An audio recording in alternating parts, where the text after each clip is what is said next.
Hello, everyone. My name is future Dr. Katina Ann, and I have one phenomenal participant on to and I'm inviting Uzi to my documentary. So, what this entails is that my title is Stronger Than Silence from Within Voices of Hope, Healing, and Strength. And so, what this documentary and to be film is going to actually entail is that we're giving real life testaments of participants that have been through situations that they want to tell their story. They want to just really talk about life and what has helped them, and maybe it can help someone out there as well. And so when I choose candidates and our participants, I'm looking for resilience. I'm looking for someone that is actually motivated and that's really wanting to share and put out their story. And so I have this phenomenal young participant on today. I'm super excited, and we have a series of 10 questions, and we're going to get started. So without anything further being said, I'm so excited for this participant, and she goes by Uzi.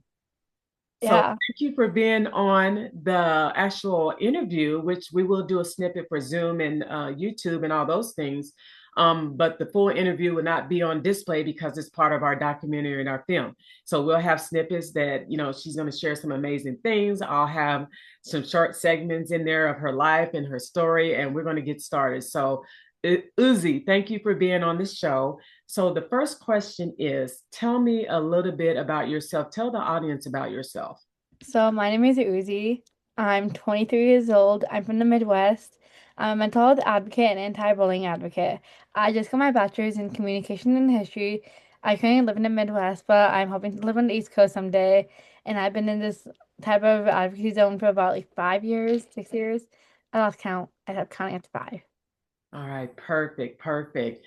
And so with that being said, what experience or challenge shaped your journey? What shaped you as a motivator to get on this journey with us?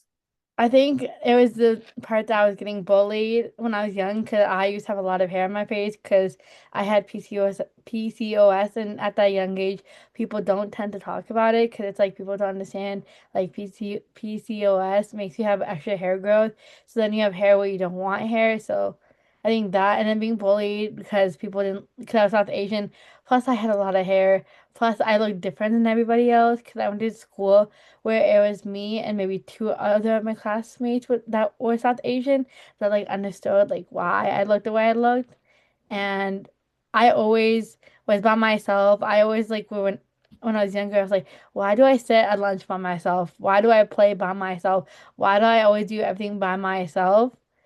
And then when I was in about third grade and end of second year, my second grade, I moved to Ohio. And then Mhm. we lived there for about a year because my parents' jobs. And then my parents decided, well, we don't like Ohio. So then we moved back here. And I lived here ever since, which has been really nice because in Ohio, there wasn't a lot of like people of color. And the two, three people that were, my mom was friends with, and we didn't have a lot of like friends and stuff.